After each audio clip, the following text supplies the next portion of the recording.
All right, so we're gonna start because we haven't, done this in such a long time before Pesach. I think 2-3 weeks before Pesach we stopped. So I'm gonna do a review of the essential points so that we could go straight into what we're up to today. Okay, so this is the summary. Okay, so the Alter Rebbe begins the mimer by bringing to our attention a few seemingly subtle yet actually quite pivotal differences between the sixth and the seventh blessing of the Sheva Brachas, which is quite interesting because there's also the Dar Shvi that we're in. We're in the seventh generation of the Rebbeim, and that's the Dar Malchus, and it's so fascinating how that corresponds so beautifully. So these are the Sheva Brachas that are said under the chuppah during the marriage ceremony. So the questions that the Alter Rebbe brings to our attention in regards to the differences between the sixth and the seventh brachas are as follows. So the first question, there are 5 questions. Number 1 is, why is the closing line of the seventh bracha only subtly different from the one that precedes it? Because the Rabbanim were very careful not to, say Hashem's name in vain. So if why it sounds like it's repeated. So there must be some significance in the fact that there's a subtle difference between the sixth and the seventh. So in the sixth, it says, who gladdens the groom and bride. And the seventh, it says, who gladdens the groom with the bride. So there's a big difference between groom and bride and groom with the bride, which we already, we'll get to it later, but it's basically signifying that each one is going to be like equal. The second one signifies the equality. It's like each one stands on their own, versus groom and bride. It's one thing, in a certain way. It's it's not the same as the second one. That second question was, why is the seventh blessing stated with such urgency? Mehera, may this soon be heard. Like, it's like, isn't it now? Like, what do you mean it has to, like, this is basically saying this is something that we don't have now, and let it please be that it should come into fruition, that the voice of the groom and the bride be heard. Mehera od yeshama, please let it be heard, the voice of the groom and the voice of the bride, because this is the idea of the time of Mashiach. So may that soon come, okay? Which it was not until most recently that we're starting, to bring this into fruition. The third question, in the seventh blessing, what is the connection between the raised voices of the groom and the bride, and their joy at coming together? So God gladdens the groom with the bride. So there's some connection between the fact that each of their voices are going to be heard on their own versus one voice, sort of, and the fact that there's going to be a tremendous joy at coming together. That gladdens the groom and with the bride. Okay, each one their own. And the fourth question is, why is the seventh blessing stated in the future tense? Od yeshama, it will be heard, as if only then will their voices be heard, but not now in the present. Well, we know the answers, but that's good to hear. Okay. 5, why is the prayer careful to explicitly mention the word voice in relation to the groom and in relation to the bride separately? Let there soon be heard the voice of the groom and the voice of the bride, when it could have more simply said the voice of the groom and the bride. Why does it have to say each thing? The voice of. Okay, so this is very, very, so the Rebbe, excuse me? Okay.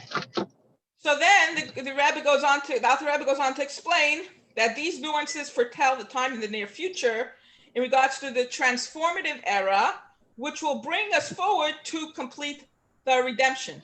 See what I'm saying? It's not like when we're going to be in redemption, that's how it's going to be. No, there's a transformative era which will bring us to redemption. And the Rebbe says the same thing in the Nun Aleph Nun Beis Sichos, where the Rebbe says that the reason why the women will be credited with bringing Geula is not just because they, whatever they do to bring Mashiach, but because the revelation of the truth of Malchus, which is the voice of the bride, is the Geula process. This brings in the Geula. That whole process of coming home to that truth creates the Geula, and then we'll be in Geula. So that the Rebbe says, so this is the same thing. It's so interesting how they correspond. And you have to understand the Rebbe's Chafesh V'Atzicha before you could really appreciate what the Alter Rebbe says over here. Because the Rebbe says, this is now, and then, you really appreciate on a deeper level. Okay. Went through the Geula process, which begins with the voice of the bride being heard. And that's when the polarity of bestowing and receiving will invert. Okay, the Alter Rebbe says that now the masculine bestows and the feminine receives, and in the future it will invert, but it's not in every way, okay? Because it's going to be a circle. It's not going to be like now the masculine gives to the feminine, and then the feminine are going to be on top and they give to the masculine, right? The feminine is a circular versus the masculine is a linear. So it's going to be a circular giving where the feminine, when she connects to her higher 11 lights, the lights of physicality and pleasure and the mundane and all the beautiful things that we learn, without even really saying anything, she is going to inspire her husband or her family or her environment to come home to themselves. When she's coming home to herself through connecting to her light, now she is like the mashpia, because she's receiving from above, from that higher 11, and she is like mashpia to her husband, who's now a lower light, to whatever she understands, it affects him. But at the same time, it's a circle. So sometimes she's malchus, right? When she needs help, she's vulnerable. You're still having that relationship. It's not like she's becoming a man. Okay, we have to make that distinction. Okay, so there's many ways where he's still the husband. But when it comes to the lights of influence, of understanding the Torah, that's what we're talking about over here. It's understanding the Pnimis HaTorah, that's the woman. Understanding the Chitzainis and Halacha and all these things, that's the men. So that's a lower light. Okay, the men have the lower light, and that's what we had till now. And now we're accessing the understanding of the higher lights, which we as women, because it's our light, we really get it. And that, we understand it even on a higher level because it's our nature. Okay, anybody have any questions till now? Or okay, so okay, so how did it work? One second. So this is how it worked. So to better understand the shift of polarities, the Alter Rebbe explains the difference between legally binding betrothal and marriage.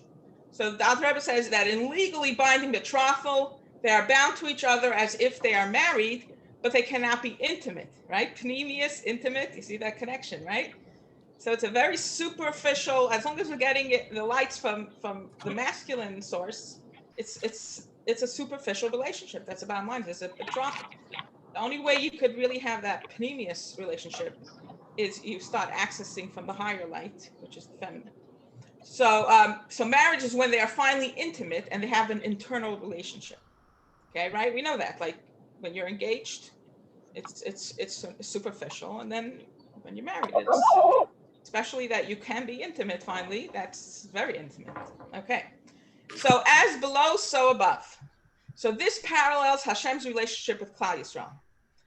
From the time that we received the Torah till now, that was a betrothal. So we were bound to each other, but only on a superficial level. And then it became more internal each generation. And each day the relationship ripened, but it's not totally intimate. It's not that unity, right? The Malchus is about unity, about no separation, right? Where Hashem is one with you. He speaks through you. You're one. That we didn't, as much as our relationship with Hashem ripened, until we began the unity Avodah, of becoming one with Hashem. It's, we might have had the knowledge, but we didn't put it into practice. Okay. So Geula is the intimate marriage. So for this reason, at the time that we received the Torah, when we were newly betrothed Hashem, only the external layers of Hashem's infinite light were revealed as the wisdom of Torah. And Hashem limited himself to what would be apprehensible to that generation at the point of history. These things are very, very important to know. The Alter Rebbe says this very clearly, because a lot of times people ask questions like, well, how come people understand it differently? And we learned like this and we learned like that. Well, this is what the Alter Rebbe says. Yes, and that's what Hashem planned. And this is part of the Geula process where, every day we understand more intimate truth about Hashem. So what you understood yesterday is not b'dafka the intimate truth of Hashem today. And that's what it is, as the Alter Rebbe says. It's not a chiddush. Okay. And it's what they were, see, the whole thing was that, why was all this hidden from? Why did Hashem hide the feminine truth in the first place, right? Because the feminine light it doesn't have boundaries, right?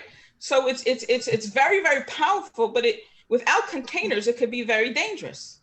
So we had to learn how to have containers for this light, how to use it properly, how to see Hashem first before we use it, how to, and we also had to sort of refine our own course bodies, because if you understand how in history, you learned history in school, you understand that the previous generations were more coarse and we've become more refined over the years. So that's very reflective of the work that we've been doing to be able, the more refined we become, the more we could be containers for that unity with Hashem.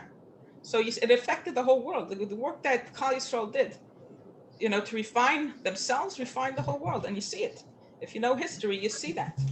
Okay, so we weren't able to do that, but so slowly but surely, the more refined became, the more we could handle deeper truths of Hashem and not waste those lights. They're very powerful lights. Okay. Conversely, the inner dimension of Torah, the secrets hidden within the text, explaining the deeper reasons behind the laws, stories, and textual structure, while it did come from those deep things that we're really understanding now, yes, it did come down during Matan Torah, because the Alter Rebbe says we derive it from the word Anochi. When Hashem gave the 10 Commandments, he said Anochi, right? We always talk about when we heal ourselves, we're connecting to the fact that everything's Hashem, right? And that's why, and we stop with that separation. We realize that we're just a manifestation of that Anochi, and that's why we're worthy of everything. And that's how we're healing, because we're connecting to that truth that I am a manifestation of Hashem himself. Okay, so Hashem is just being different people in different forms. Hashem wants to experience life. So he experiences himself through this person, that person. So everybody is really Anochi. So that came down at Matan Torah. But did they understand what that meant? No. There was a separation. That's God, that's me. There's no, and God, and God is scary, and God puts us in hell, and that everything we do is right. And slowly but surely, through Hasidus, we're bridging that gap. But now, in order to really, really connect, we have to actually do it in the world of action. Live in that way. If you don't live it and it's in your head, you're not making that connection. And it says it right here. Okay, so that wasn't revealed at Har Sinai. Hashem said Anochi, and that he meant everything that we understand now about the I am and all that stuff. But that was not revealed because they weren't ready. Hashem didn't want them to know that they are a manifestation of Hashem himself, and to really get that, because Hashem had a whole plan. So instead, it hovered beyond the edge of conscious perception, effectively invisible. So this is how it works. Lights that could be grasped and integrated are called inner art panini, right? And these are internalized. These are able to be internalized. But lights that are too high and too deep are called, and we can't grasp them, are called ar makif. So all those things that we understand now, the feminine Veda, were there, but it was like an ar makif. It was surrounding. We didn't really grasp it. It's not like it's not there, but we just couldn't digest it, and we weren't ready for it. So it's not something we were able to integrate, and we couldn't fit into our minds, even at the Edenic level of development that they attained at Har Sinai. There was a lot of work that we had to do all these years to be able to grasp. It's like going through a lot of experience, life experience, and working on ourselves to be able to be containers, to grasp what this is really, what this means. There's a difference between knowing something superficially that you never tasted. How do you know what's something we never tasted? How do I know how to taste like? I don't know. So how can I really get what Hashem is saying? I can't. You have to really taste everything, even if you make mistakes, in order to really grasp that when Hashem says, I like this and I don't like that, or this is true and that's not true, what that really means. Some people might think, like in the past, they thought, you should love your fellow as yourself, means, trying to think what it used to mean, but somehow it meant love them more than yourself, somehow. But when we realized that it didn't really work somehow, it didn't bring us closer to Gula, it didn't bring us connected, didn't make us connected, and whatever. And through all this understanding of who we really are, and really, it even says in the Tanya that we really understood who we are, we'd be able to love somebody else, because we understand that we are mamash, a piece of Hashem, right? But we didn't get it. So we always thought we have to love someone else more than ourselves, even though the Torah says, love them as yourself. But somehow it got interpreted as love them more than you. I don't know how that happened, but it happened. So now we understand that it's literal. Love them as yourself. First learn how to love yourself, then you know how to love them. Don't judge yourself, you won't judge them. Treat yourself with respect, you'll treat them with respect. Okay. So because it was, these lights were like our makif, so that's like the ring, right? And very similar to the fact that at that time, not now, now we give the ring. I don't know if there's an engagement ring. There's probably, engagement ring, right? There's an engagement ring. But I think the ring that we're talking about is the ring they give by the chuppah, which back in the days, they gave that ring by the engagement. So that is like symbolic of this ring of the truth of Hashem that like sort of surrounded us, which, till now that we're doing the Gula Avoda, it was more like an engagement ring versus, previous connection with Hashem. Anyone have any questions before I continue? Okay, so the giving of the Torah initiated a process of unfolding that assures that its eventual release will happen, and each generation from that point hence peers into the Torah and exposes another layer of its hidden light. By the end of the days, there will be no secrets left. The most inward and abstract beauty of the infinite light will shine through the Torah like a holograph, rendered visible by the perfectly ground lens of the oral teachings embodied as the living community of Klal Yisrael. Okay, so we're going to be a living, breathing Torah, because we're going to live our lives, in truly one with the essence of Hashem. We're going to be totally expressing Hashem's truth, which is the things that, like the meanings behind a lot of the things in the Torah, which the Rebbe says, Lav Dafka, let's see some of the laws. Lav Dafka, we're going to keep those laws because God is going to remove evil from the world, but there's so many deeper meanings behind it, which we will live, because this is, so that we're not going to get into that because that's a whole another topic. Okay. Now,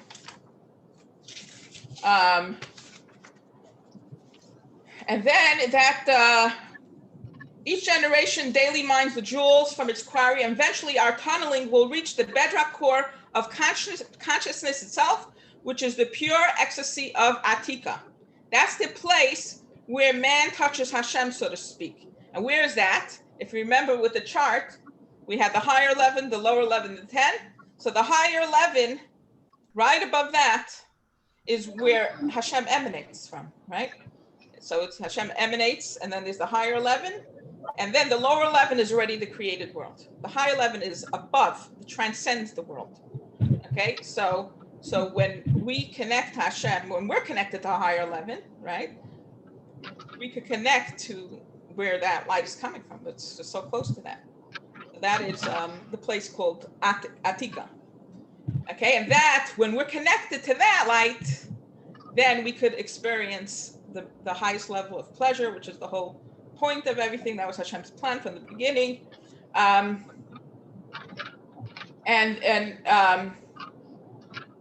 It's traded, from the inner layer of Atika is traded spiritual bliss, and it'll erupt into the world and infuse all living things with rapture, inaugurating a new era of blissful union with Hashem, called the delight of the king in his essence, okay, as described in the book Emek HaMelech. Okay, so as Bnei Yisrael absorbs deeper and more mystical teachings of the Torah, they become enlightened literally. These pleasure states achieved through putting these awarenesses into action. See, it can't be in the head. You have to live it.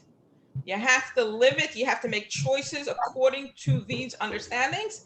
That will bring us to the time when every question will be resolved, every suffering will be explained, because pleasure creates an expansion of awareness. That's what the Alter Rebbe says. Okay, so I don't know if I should, how much I should, I don't know how much I should catch up and how much we should get into the new, does everybody remember everything, or I'm just trying to see. We have another half a page to catch up to where we're up to. So maybe I'll continue. Okay, then we'll get to the new. So this is the basis for the Gemara's comment. Don't read Marasha, inheritance, rather read, like we said, Torah Tziva Lanu Moshe, Marasha Kehilas Yaakov. It's right. So it's inheritance for the congregation of Yaakov. But really, the Gemara says read it Mi'urasa, fiancé, because that's implying that the Torah's revelation was an engagement ceremony between Hashem and the Jewish people. The transcendent light serving as a circular ring, affecting betrothal. And marriage, on the other hand, is a deeper state of union. The flow of bounty and revelation passes from the bestower to the receiver completely. There is nothing of the revealer that cannot be seen, held, and contained by the perceiver.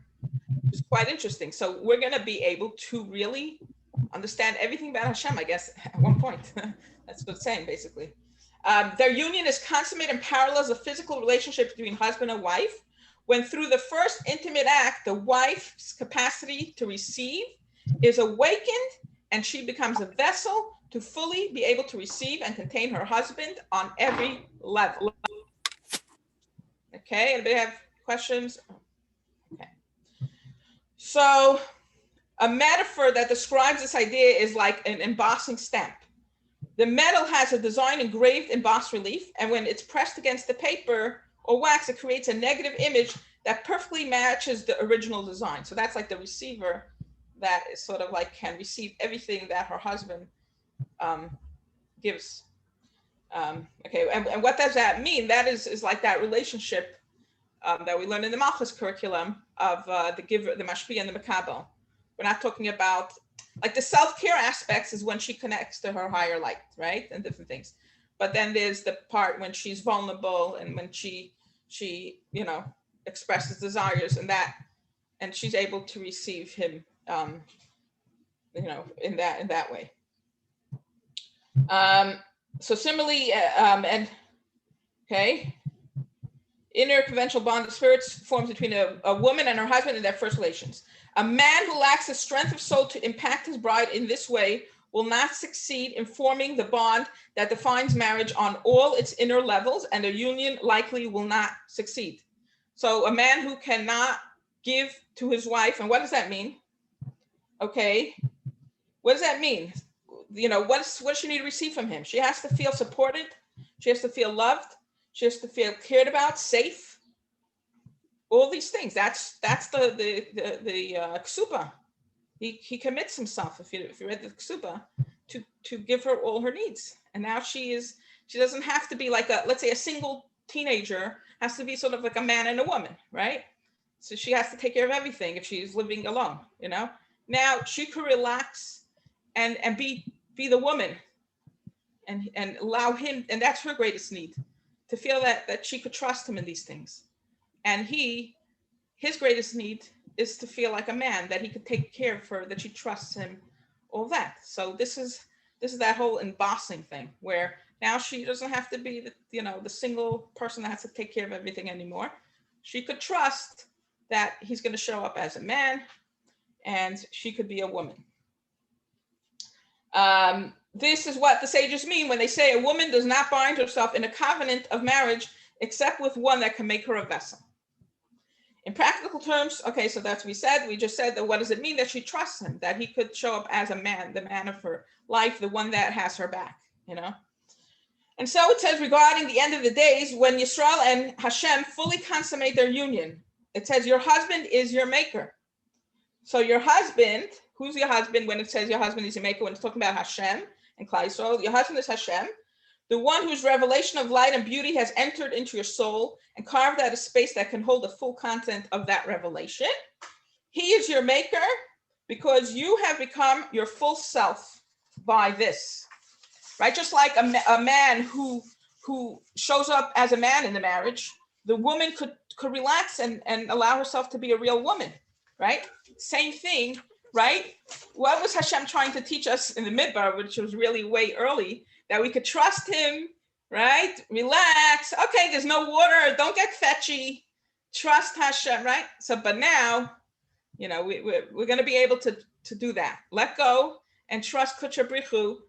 We don't have to control. We don't have to manipulate. We don't have to do anything. We just know we're worthy, and our husband Hashem will come forward and give us example. Hey, somebody's hearing somebody. One second. Okay, thank you. I heard a good example for that. If yeah. I could throw in about the man. Okay. How it was like the perfect amount, and the ones that trusted, the Bnei Yisrael that trusted, it all worked smoothly. But the ones that didn't trust had to like grind the wheat and like go through all the process. Exactly. And then also the ones that were like also didn't trust and were like grabbing more than they should have, instead of just being a receiver, but like grabbing greedily. Yeah. Because they were so scared there wouldn't be enough, it rotted. Exactly. So, yeah, that's great. Great examples. And that's what we're really up to in our life, is to be able to do that, which we're getting better at. We're getting better. We're not there yet, but we're definitely getting better. Getting better because when we connect to the higher 11 light, it helps us relax. And then we could like not feel so, in that lower 10 mode where we have to control everything. So that's the secret ingredient. That was that secret like candy that we were denied. And we've always felt bad about ourselves, why we couldn't pull it off, why we couldn't relax, why we felt we had to control everything. Why? Because we were missing our vitamins, the vitamins that allowed us to relax and feel calm and all that. So we shouldn't blame ourselves. It wasn't even our fault, but now we're able to do that. And that's the secret. That's the truth about Malchus, that when she's connected to that light and she knows how to take care of herself in that way, it's a whole new relationship. And she could relax. And she realized it wasn't really her fault. She didn't even know that she was supposed to do that. Okay, so for this reason, now in marriage, so it says, the pleasure of consummation is the pleasure of becoming who you really are. It is as if you were made in that moment, while before you are a partially constructed vessel in potential. So your husband is truly your maker. When he shows up as a man, he allows you to be truly who you are if he shows up that way.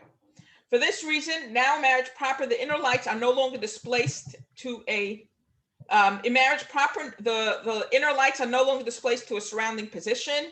Rather, they return to their centers, which have now merged into a common core.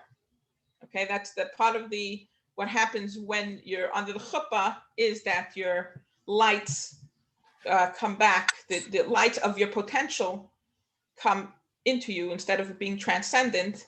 And these potentials are something that sort of are awakened through this relationship of the masculine and the feminine. And, like we spoke in previous classes, where you don't really know who you are until you get married, okay? Because you think, oh yeah, I'm like this, I'm like that. The minute you have to deal with a man, it's a whole different story. So then you really get to know who you are. And then you have to, change accordingly, and grow into yourself. So I think that's where we're up to, basically. Maybe we got a little further, but I don't remember. So now I'm going to do share screen. 1 second, let me get to the thing. And I'm going to put I'm going to go so we could see the words inside. I'm going to put it on the screen. And we're going to, I believe we're up to page 18. But maybe a little further, but to me, it looked like it's a good place to start from anyway. Okay. So 16, 17, 18. If anybody has any questions, don't hesitate to ask. Okay. So we just said that in marriage proper, the inner lights are no longer displaced to a surrounding position. Rather, they return to their centers, which have now merged into a common core. So now I'm going to continue, and I'm going to read from similarly. Okay. Similarly, in the future, the full radiance of the infinite light will shine through the Torah, its soul no longer hidden by the coarse materiality of ink on parchment that cloaks it now. Every wisdom, insight, and mystical reverie will radiate forth for all to see. Okay, so if somebody might say, well, it says in the Torah this and that, that's a very superficial. It's just the ink, the words. There's so much more truth behind it that is being revealed now. Consequently, the sages equate the day of his espousals to the giving of the Torah at Sinai, for there began the engagement. Okay, that we said already. They vowed to wait for each other until the end of the days when time would be ripe for wedlock. The entire verse reads, "Go forth, O daughters of Zion, and gaze upon King Solomon, even upon the crown wherewith his mother crowned him." Oh, I forgot one thing. On the day of his espousals and on the day of his gladness of heart. So what I didn't say before was the place. Okay, I'll get to it later. But basically, that place where it says where Atik gives forth is over there. That's Kessar. It's very interesting, but that's we spoke about it before, but I want to bring that up again. So even upon the crown wherewith his mother crowned him on the day of his espousals and on the day of his gladness of heart. The phrase "day of his gladness of heart" refers to the future when the marriage between Hashem and Israel will finally be consummated. The fullness of divine light will shine through the Torah and be received by Klal Yisrael, filling their collective heart, bones, cells, and spaces with holy presence. Okay, so this is very important to recognize that's why the Rebbe says that in the days of Mashiach, the body is going to be higher than the soul, because the body is actually from a higher light. And when we're tuned in to the body and to the heart, which is also from the higher light, it's from the higher level, then we're going to receive this light through us. Hashem is going to communicate through us, through our bodies, filling the collective heart, bones, cells, and spaces with holy presence. And we're going to sort of become intuitive, I don't know, call machines or whatever it is. And everything of Hashem's truth is going to come through, and it's going to be personal for each person. How does Hashem want to express himself through me? How does Hashem want to express himself through this person? And for each person, it could be a different truth, because Hashem has different ways that he wants to be. He wants to be, just like there's plants and animals and things, there's all different expressions of Hashem. So too is every person different. In the past, we used to try to be the same, but that's not really the truth. The truth is that everybody is different, and as we're going to connect to the body, and sort of take off the blockage that prevented us from tuning in, we're going to be receiving. And this is what it says in Yirmiyahu, which is another thing that I want to do a class on, is just go over that and see where Yirmiyahu prophesizes that. It's very connected to the fact that the women will be the crown, and that's when we're going to receive everything from Hashem, straight from Hashem, the way Hashem wants us to serve him, or whatever it is, through our bodies. and will always feel one with Hashem. You'll feel Hashem's presence in you at all times. You'll never be lonely. You'll never feel lonely because that's constant presence. It's like when you're in a home of people, you feel their energy. You're going to feel Hashem within you at all times. There will be no place inside them that is not permeated with God, and nothing of God that does not fit inside them. A perfect marriage, a consummate union of glory and awe. Welcome. What? What was the question? Sorry. Okay. So a Jewish law defines betrothal as a legal contract of intention to marry that requires one of several specific deeds to activate the obligations associated with that commitment.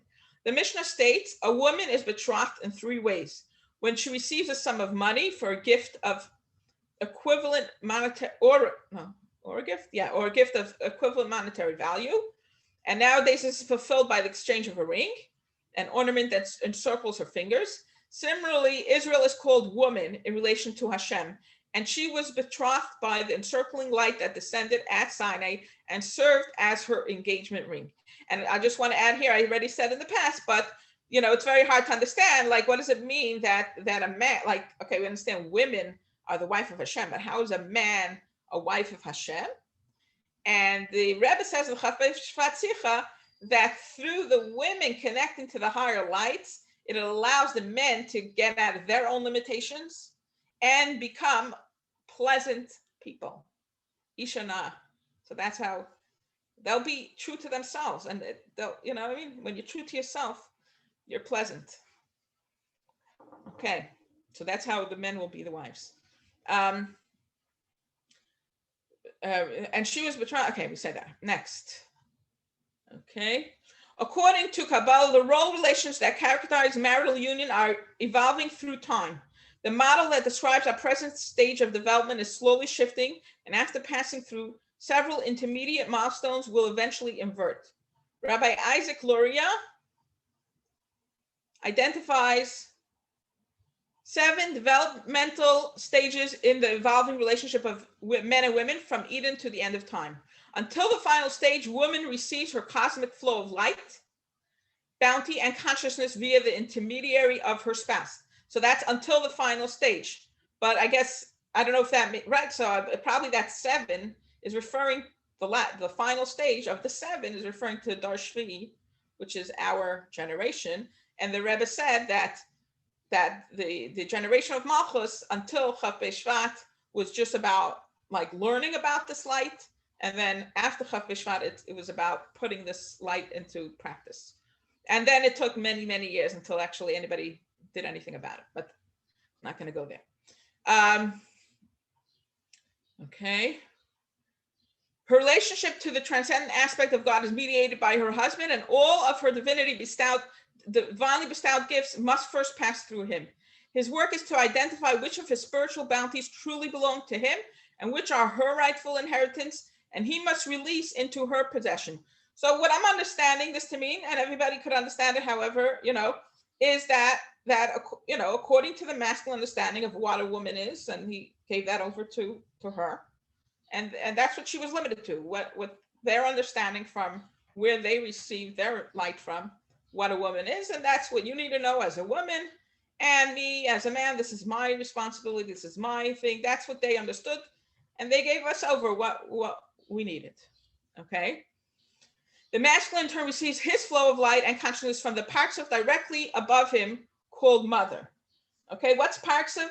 Parksiv is the 6 Kabbalistic archetypes that I'm just wrote down the definition, that coalesce, in a family system with each filling a unique role. For example, father, mother, man, woman. Okay, so father is Chachma, mother is Bina, etc., etc. A man is the 6 emotional spheres. A woman is Malchus, right? So that's the Parksiv. Okay.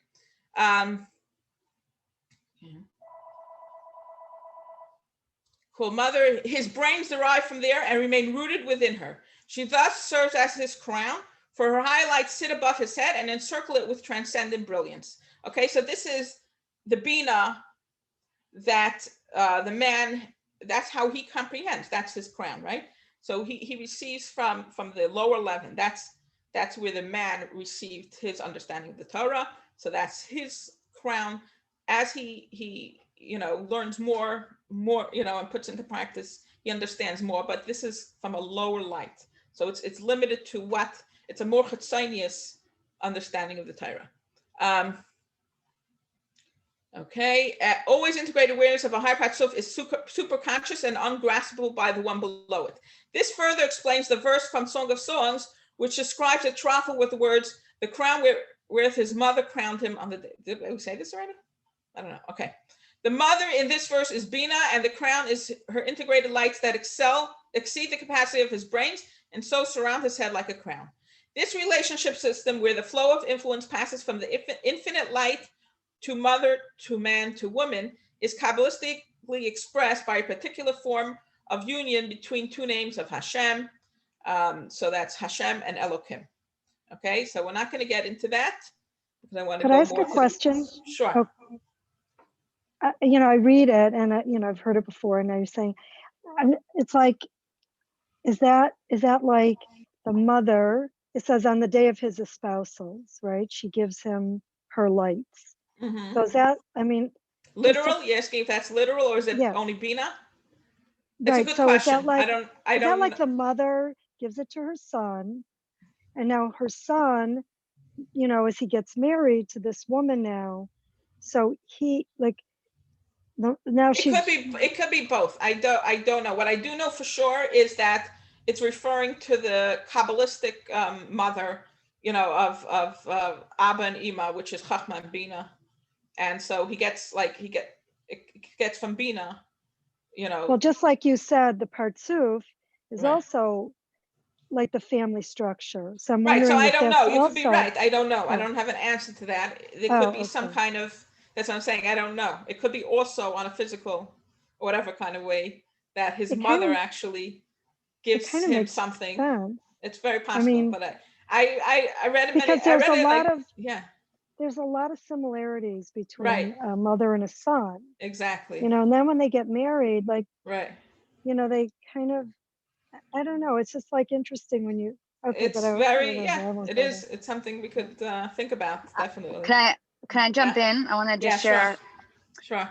I also am thinking about that. It's like the husband, he gets married and he continues on the generational patterns of like, I'm the man, and this is like, I treat my wife the way I saw my father treat my mother, or like, this is just the way, this is what I expect from women. And like, the only way we can change that pattern, like we've continued that, where we say like our worth is based on how our husband sees us, or how our father, or how our parents saw us, or we think our worth is based on how other people are seeing us. But the only way we heal that generational pattern is it actually, like this, all these things we're learning, it comes from the woman. So it's like, doesn't matter, we break that by knowing our own worth. Exactly. And then it's from that, our own worthiness, that's what breaks the pattern. And then people start seeing us the way we see ourselves. Exactly. That's a very good answer. Thank you so much. I also just want to say another thing, what you're saying about the husband being the wife in relationship to Hashem. It's like everything with feminine and masculine energy, everything like something masculine, but then when you switch, like, for example, like the giver is masculine and the receiver is feminine. Let's say the cup is, the water is that you turn on the faucet, then it's masculine and the cup is feminine. But then then if you put the cup into your mouth, then the cup becomes feminine, right? Like it switches. So I think the same thing, like as men, when they start realizing that, when they too start realizing that Hashem is their husband, and Hashem is the one who provides parnasa for them, and they just need to make a keli and Hashem will take care of them. Then then they're allowing themselves to, in relation to Hashem, they're the wife, and they're Hashem's the husband. Exactly. Beautiful. Thank you. Okay. So now we're going to continue. So Kabbalah identifies the 4 planes of reality, which it calls the 4 worlds, because each contains an entire set of spheres and 6 parsufim within it, from above to below. Okay, I'm going to skip that. We're going to go to page 20. I just want to see. I wrote some notes that I want to share on page 19. Yeah, it's basically what we're saying, that that she was limited, into to really, she only had access to what the masculine understood, which is a very good science. Another thing I think I don't know if I want to say it here or not, but the Alter Rebbe says that as we get closer to Mashiach, more of the Pnimius is revealed, right? So we have Hasidus, which is sort of a feminine, a more feminine understanding of Hashem, for example. Hasidus, the Baal Shem Tov taught that every person is important, versus the Misnagdim, who believed in very much in hierarchy. Only if you're a big Talmud Chacham are you important, right? So in that way, so you see some of it already coming in, and then the service of joy, which is also very feminine, versus very serious with the Misnagdim. Okay, now it's already right. At the same time that we received more Pnimius, even Hasidus was very superficial, because we still sort of apply Chitzainis to Hasidus, meaning you're only worthy if you're very Hasidish. And just like the Misnagdim had, if you're a big Gaon, then you're worth something, and everybody has to be a big Gaon or else you're nothing. And that they have a lot of psychological problems, a lot of Bachurim, because they think that that's who they have to be, and it affects them. And over here in the Hasidus, we were also very superficial with our Hasidus, where we as much as the messages were very feminine, we believed ourselves that if the ultimate is someone who's very Hasidish, or else you're less than, so that was also. And only now that we the feminine are able to connect to the true understanding, the Pnimius, the real Pnimius of the higher leaven, can we actually be true Pnimius. And there's no ego. It's beautiful, because you could become so great that you affect people, like all the people in your environment to become greater. And when people talk to you, they feel so heard and understood. So you mamish amazing. At the same time, there's no ego. Nobody's giving you an award. So this is so holy. You have to really appreciate it. That this Malchus Avoda allows us to really mamish get it out of the ego. It allows us to shine and be very, very powerful. And there's no ego. We're not getting an award. Taking care of yourself, you don't get an award. But are you really shining? You better believe it. You are creating such an energy in your home, in your environment.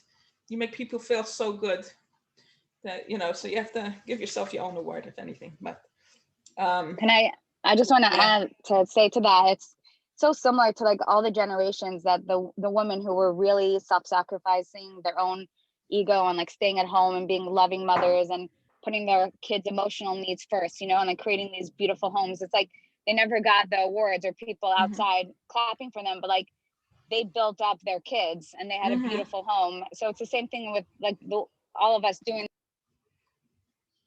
Yeah, 100%. Hello? I think we lost you. Okay, I hope you call back. Okay, so yes, I wanted to just point that out, that as much as we learned about Pnimius, to be able to truly be Pnimius, we needed to connect to this higher leaven, Avoda of the feminine, which the Rebbe said from Tafshim and Ches, that was the beginning of the revelation of Malchus, and that's the voice of the bride coming out. Okay, so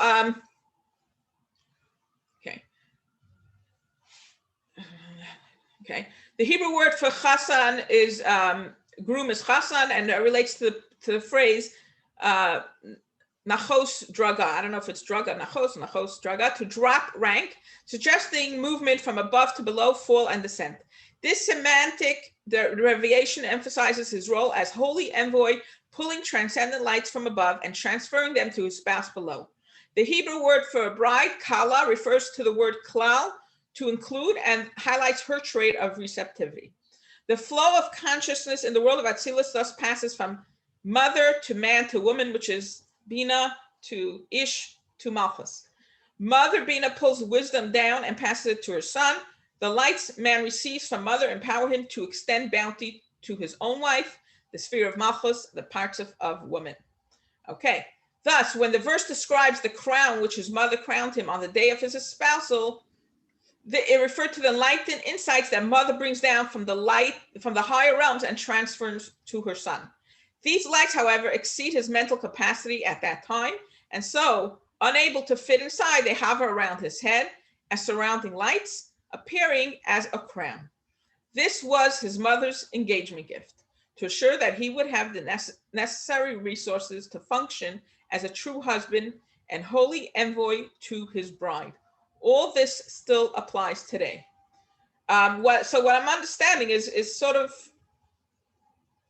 maybe also in addition to the lights of Torah that he received from Bina, and sort of how exactly, I'm not understanding this exactly, but like how when a man is engaged, he has more access to more lights in a way that he could affect his wife. I don't really understand that, but what I could say is that perhaps it's like allowing him to, it says in the Torah, Al Kain Tazav Ish as Aviv Ve'imai, that when a man gets married, he has to abandon his mother and father, which is Chachman Bina, and V'dabak Be'ishta, he has to connect to his wife, and there'll be one, right? So he has to, it's sort of like her engagement gift is giving him permission to step away from being a receiver,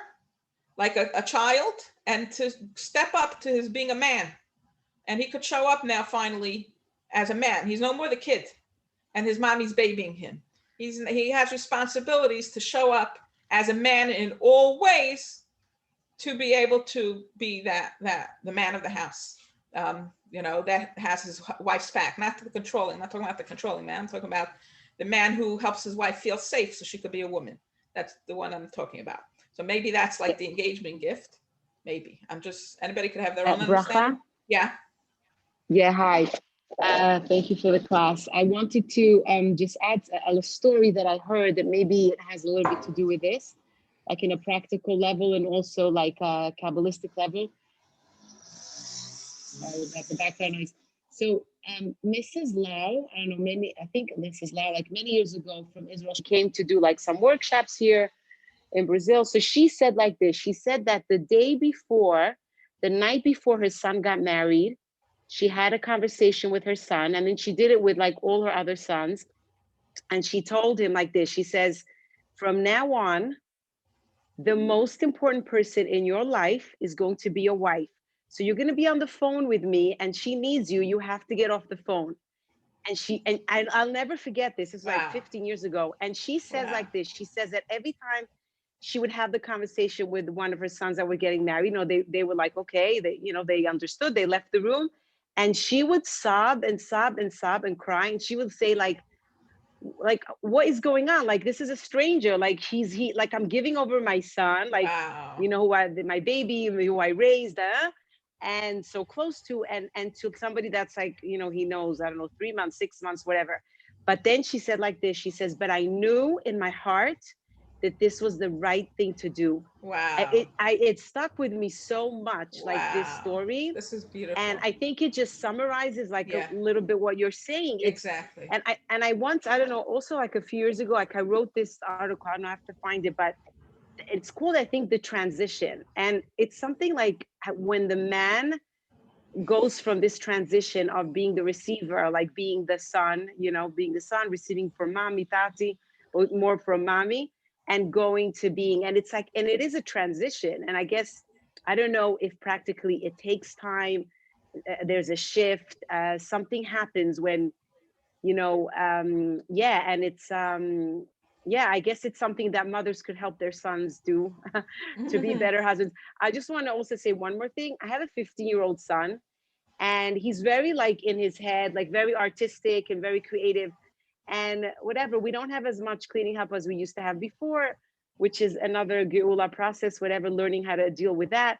So I decided that one of the things that was holding me back from really being true to myself was to ask my kids for help, because I was afraid that they like I'm not managing, and like that whole stuff. So I spoke to him. This was 2 days ago. He's 15 years old. I said to him, I said, Shalom, I said, I want you to participate. I don't like the word help. I don't like, oh, come help mommy. That's like, it's my job and everyone's going to help. Like, so I like to say, this is a home and everyone's going to participate. I was going to do a part. And I told him, I said, when you get married, I want you, he's 15 years old. I want you to know what this means. Your wife is not going to be doing everything for you. And I feel like, and you want to know, he did it like how weird, or my daughters who are a little bit older, they didn't say, like, it was so accepted. Like, this is a way to be mechanech. My other boys also, they always washed dishes. They always did everything when they were little. And today they're married and Baruch Hashem, they help. I mean, some of them, and they help their wives. But I'm just saying, like, I think there is a piece of us as women, the sons, right? Like, to teach them or to show them or to, and it's funny because they accept it, because it's almost like that's the truth. That's how it's going to be. Wow. I want to share that. Beautiful. I think that's so practical. Beautiful. Yeah. Thank you. Thank you. Thank you. So we'll just finish up over here, this page, and then we'll end at 2, hopefully. Okay, this hierarchy of flow describes the relationship between man and woman in their earliest stage of development. Just as each day brings Mashiach one step closer, so does the relationship of groom and bride daily mature into its ideal of equal statured union. The verse that describes its future and perfected state is, a woman of valor is the crown to her husband. This source depicts the bride as a valiant or mighty woman who now assumes the position of crown to her husband, the groom. Their roles have reversed. Until this stage, he served as her crown, holding the lights that were ultimately destined to her, but still too big for her vessel. Here, she becomes his crown and holds a consciousness that eludes his now more limited grasp. Okay, so we'll continue next week, Be'ez Hashem. But when I see this, it's very, I don't know, to me, it looks like what it describes here, what we learn as malchus, the parts that we receive from the husband. I feel like we're learning how to receive, and we're getting it all at once. It's like we're learning how to connect to the light that allows the men to actually be men at the same time that we're really learning how to be women, when it seems in here that the women should have been able to be women a long time ago. But that's my own thoughts on this, where when in the Malchus curriculum, it's sort of like a dual curriculum where you're learning how to be a real woman, owning your own lights and owning your way of being, which was very confusing in the past and which got mixed up. Maybe years ago they knew how to be women. I don't know what happened. Somehow it got lost. And now we're sort of like coming back to being real women. And we're also connecting to those higher lights, which are changing, bring the whole world into Geula, and bringing in this kayach of calm and pleasure and joy and pneumius connection to Hashem, and being true to ourselves. This light allows everybody to be true to themselves, and then it affects everybody in the world to be true to themselves. So that's how it's going to be, that everybody's going to be like a manifestation of Hashem. That's going to be when the whole world is going to be filled. The only thing you can see is Hashem, because when everybody's true to themselves, and Hashem is now like being revealed through our bodies, how he wants to be expressed, and everybody's being true to it and not looking what everybody else is doing, but tuning in. Somehow that's going to affect the men tuning in, and everybody's going to tune in and show up the way they need to show up. We already spoke about it in the Chafesh Vatzicha, but that is how this whole thing happens. You first have to learn how to be a real woman and connect to the lights, and then we're the ones that start, and we become true to ourselves, and then everybody else in the world, like that energy, like when we're in alignment, we allow the rest of the world to get into alignment by default. We're not anymore playing the old game. And I finished with that. I just want to add, and that's how a lot of us, Baruch Hashem, who have been putting this into practice, had a much more Geuladik Pesach than ever before. because, I mean, for myself, I followed these rules of, you know, I had certain rules and it really worked beautifully. It's like, my responsibility is to maintain that energy of peace and calm. So I did not allow myself to overwork like I did in the past. And I just, and I trusted that if I honor my body and treat it the way it needs to be treated and rest when I need to rest, then when I am doing things will work much faster. And you know what I mean? Hashem brings it to you. Hashem helps you. I don't want to show off how many things when I did that, I was able to do in one day compared to the past when it was like one endless blur and it felt very gullistic.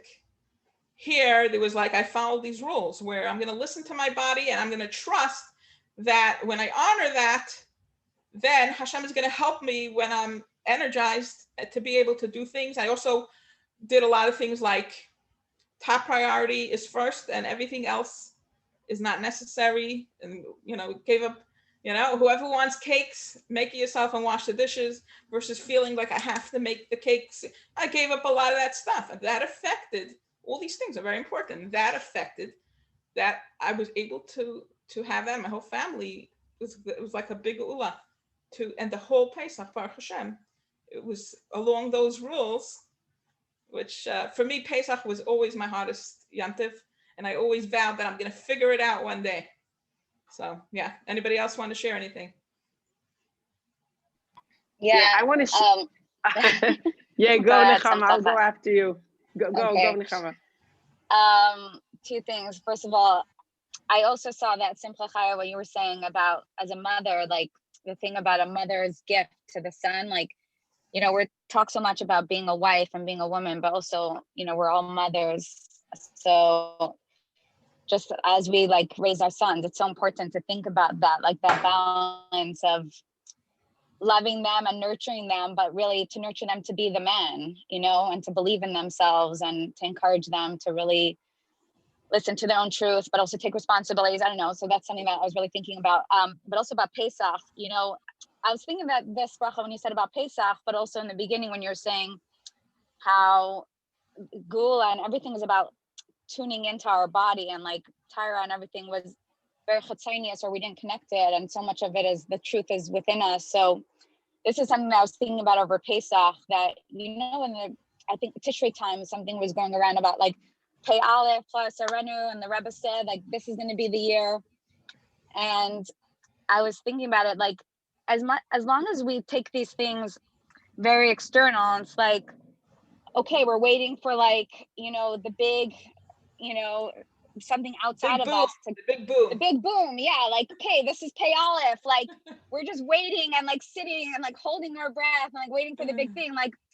But I was like, no, this is plus Arenu, like this Pesach from before Pesach, and then the transition and like fighting the old patterns and the old like messages around Erev Pesach, and then like you're saying, like letting go and like what does a Gula Pesach look like, and what do I really want, and like choosing love over like things that I used to think were important, and letting go and trusting my body, and like Pesach ended and I'm like, there's more Gula in this world, like yeah. I feel different, and it's like all these things the Rebbe said are true, but the Rebbe said open your eyes. It's like the stage we're in is everything is real, but it's like if we're not tuning in, then we're going to be like, where is this? Exactly.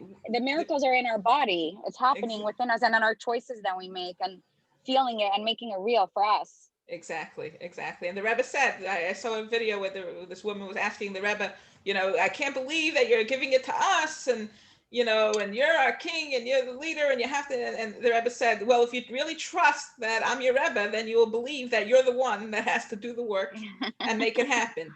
Yeah, but we can't, we need Mashiach. Yeah, so if you really trust me, I'm telling you that you are the ones that have to do the work, and that's how Mashiach is going to come. And now we really appreciate that because we're experiencing levels of Geula from having done the work. And we know now what the Rebbe is talking about. You're making Geula within yourself. And the Rebbe like referred to like Mashiach's not here because everybody themselves in their own bodies is still in Galus. I mean, your own body's here in Galus. So it's like very clear. If you saw that video I showed yesterday, the Rebbe said he's still, if your body is still in Galus, that means you're still in Galus. You gotta do the work. And we see the fruits. And and also I wanted to add to that, like while you were saying that bracha about the galus being in the body, oh my gosh, I got such a like an insight. Like I think once Nechama a while ago had also shared that why is it so challenging sometimes for us to really sit still and not be busy and productivity and just running, because the trauma and everything everything that we've gone through in galus. I mean, it's not only us, it's not only our experiences, but our parents, our grandparents, all the generational trauma that we're holding, and we're the ones that are healing. So now we have the tools for that by supporting each other, by loving each other, by listening to each other, by seeing each other, by so it's like, I don't know, when you were saying this, like wow, like the Rebbe is saying, okay, so it's in your body, so take care of your body, like take care of the trauma that's there, and that's where the Geulah is going to be. So you need to rest, you need to 100%. Eat, you need to have friends and be around people that you love, or nature, whatever it is that you'll be able to release all that and have all that healing. But when you were saying about the body, it's like, oh my gosh, it's like, I don't know, I just put that together. Like it's literally like, it's not intellectual. It's not in the, like now, like the Koyach Nisan, like the 48 Fabrings, which is beautiful. I mean, everyone's sharing and inspiring and everything. And I did go in there for a little while, like I wanted to connect to a little bit of it, but I didn't feel that that's how koyach, like, I mean, everyone's, again, is going to just tune into their own thing. But I mean, of course, the learning is amazing, but like you were saying before, if it's all in the intellectual, it needs to be in the way we eat, the way we sleep, the way we talk, the way we think, the way we perceive ourselves. Our choices. Right. Are we going to do this or are we going to do that? Exactly. Is that going to bring healing? Yes, exactly. 100%. And the Rebbe said, I know people said, we had questions where people said that the Rebbe always said, when he said all these Geula messages, especially Chaf B'Shvat Sich and all these things, always learn the older, Rebbe, the previous Rebbeim's Mamar, but that guy didn't see it in those sichas anyway. But the bottom line is, the Rebbe always said, and v'hamasa hu ha'ikar, and you have to put this into action. So don't just, you got to put it into action. And what does it mean? You got to take it really seriously and see, what does it mean to put into action? Don't just talk. The Rebbe said, do it. Yeah. Do it. Yeah.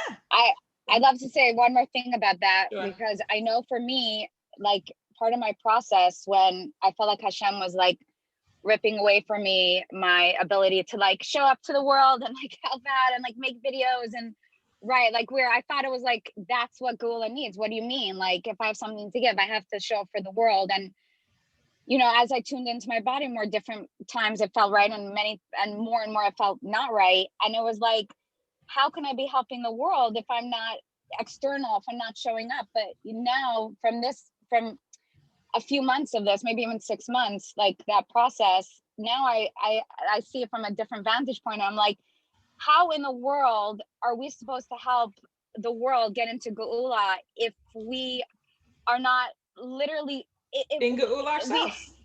Right. And it's like, a little bit, and then you want to show up and show the world, and you could get stuck there. But it's like, the best thing we can do for the world is literally, listening to our body, taking care of our body, doing things for self-care, listening to our trauma, taking care of anxiety, slowing down. That, and then we do it. First of all, we're helping the world, but then when we actually, 100%. if someone talks to us or we're interacting, it's like, we walk through this. We know it's real. It's not like there's das, right? There's nothing like giving it over from experience. Once you know what it takes to, like this, it's all talk. And we should do this, we should then, that's what but do you try it on for size? You know how it works? And that's why the Hashem put us through 6,000 years. He wants us to know him very, very an intimate level. So with all these things, the Geula concepts, you got to try it on for size until you're mamish living Geula. And then you could explain to someone else how they could do it, right? And the Rebbe says himself, not only that, but by you changing your own energy, you're changing the whole world's energy. You don't even have to go anywhere. It's a very energetic thing. So there's two ways how you could affect Geula by, now of course we could share things, but that's not the main thing. the more Exactly. powerful way of affecting Geula is becoming yourself Living a Geula, it. in Geula, living Geula in a real way, that your whole body is in alignment, that your energy of your house is palpably different. There's this such happiness and people getting along very different. And that the Rebbe said that I saw it in the Sikhs, that by you doing this work, you're changing the whole energy of the whole world, and you're enabling other people to get into their own geula. So yeah. Wow. Yeah, that's wow. Yes. I wanted to just add something to what you were saying, Nechama, you were saying about, each person, because they, I guess we've been so like, or whatever, it's been so interpreted like, you're on shlichus, so you're out there for other people. It's not even for yourself anymore. Like it's almost like the relationship with Hashem is like for others. Okay, so I have to bring other people. Anyway, but what you said, Nechama, what you said, Bracha, about trying it onto your size, I just want to say, it says the Dugma Chaya, that the Rebbe said in many letters, that we have to be a Dugma Chaya. So I don't know, a long time ago, I already thought of it. And like, a Dugma Chaya is to be a living example, but not in front of the person. It's like I think about my kids. My kids could be in school, but I'm here learning, Geula, and this is going to affect him in wherever he is, or even if I have a son in Israel, whatever. So a Dugma Chaya is not, I have to behave in front of my kids, in front of my, my community, so that it's so chitzonius. But then the real Dugma Chaya is that you're living this example. And so I just thought of that, like with the energy that you're living this, and that energy is bringing life to other people. It's bringing this energetic, flow of life and Geula, everything. 100%. Yeah. Beautiful. Okay. Thank you, everybody. I guess, we're signing off now, and to be continued, B'ez Hashem, next week, same time. Thank you so much, Thank Bracha. you. Thanks, Pleasure. Bracha. This was amazing. Amazing to be Have back. a great week. Take care. Yeah. Thank you. Take care. Now they find it.